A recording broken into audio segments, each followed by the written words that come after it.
I want to talk to you about what reading and writing for reading class looks like at home. So, you had reading class here at AISC before the lockdown to prevent the spread of the coronavirus. Now, you have reading class here at home, and it might look a little bit more like these two students below. So, what does reading and writing for reading class look like at home? And what's the difference between reading for reading class and reading during your free time, which I call personal independent reading? Let's take a look. Here's an example of Mr. Marcus reading on his free time this Saturday. What do you notice? What does he look like? And what do you think it sounds like where he is?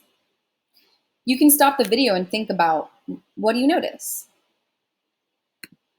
Well, when I look at Mr. Marcus reading, doing his personal independent reading, I notice that he's not at a desk. He's outside because it's where he enjoys being. There are probably noises and sounds from all around. He does not have a reading journal with him. He does not have writing utensils with him. And he does not have his computer with him. Another thing I notice is that he's only thinking about the story he is reading, The Lord of the Rings. Did you notice that from the thought bubble? These are all the things that I noticed as Mr. Marcus reads independently or does personal independent reading. In contrast, here's a picture of Mr. Marcus reading for reading class. What do you notice? What does he look like, and what do you think it sounds like where he is?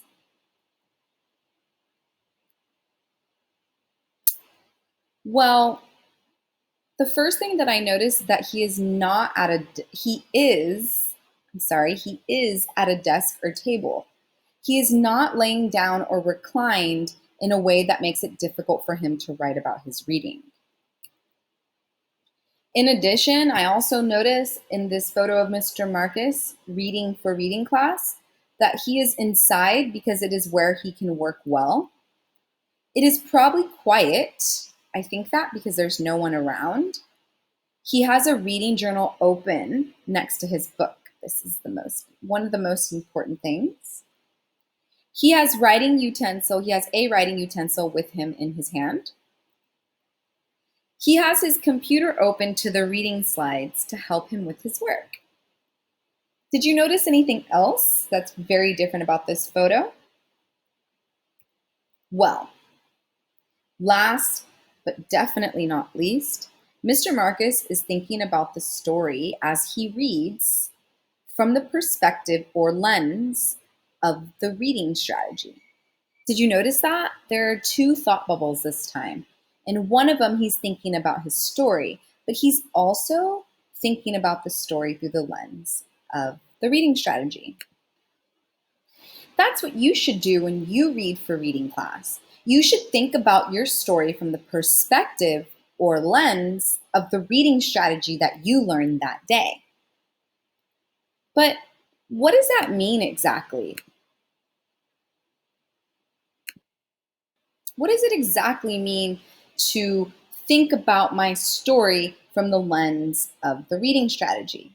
Well, through the lens of in English is an English idiom, a phrase, and it means from the perspective of.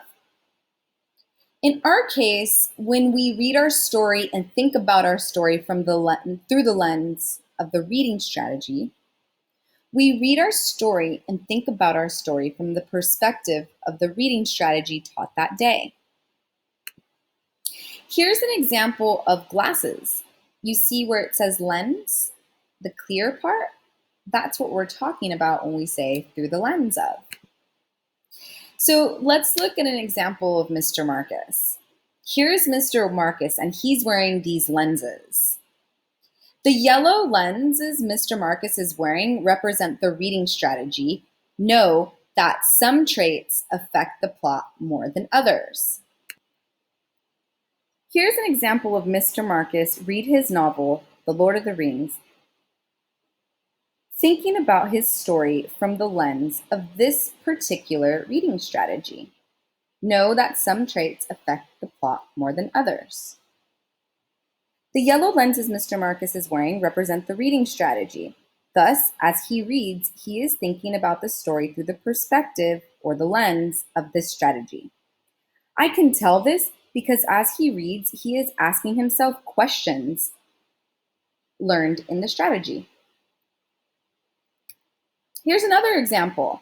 Do you notice how the lenses are different? That's because the American flag lenses Mr. Marcus is wearing represent a different reading strategy from another day.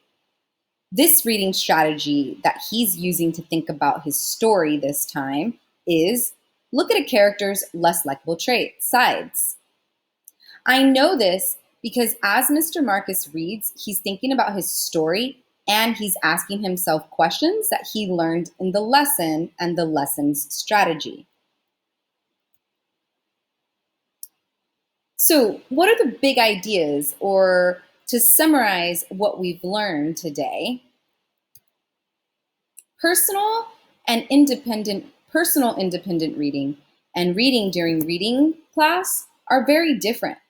So make sure you look similar to Mr. Marcus in this picture when you sit down to read and write during reading class. Think about the story from the perspective or the lens of the reading strategy. This will be very helpful to you when you sit down to write about your reading.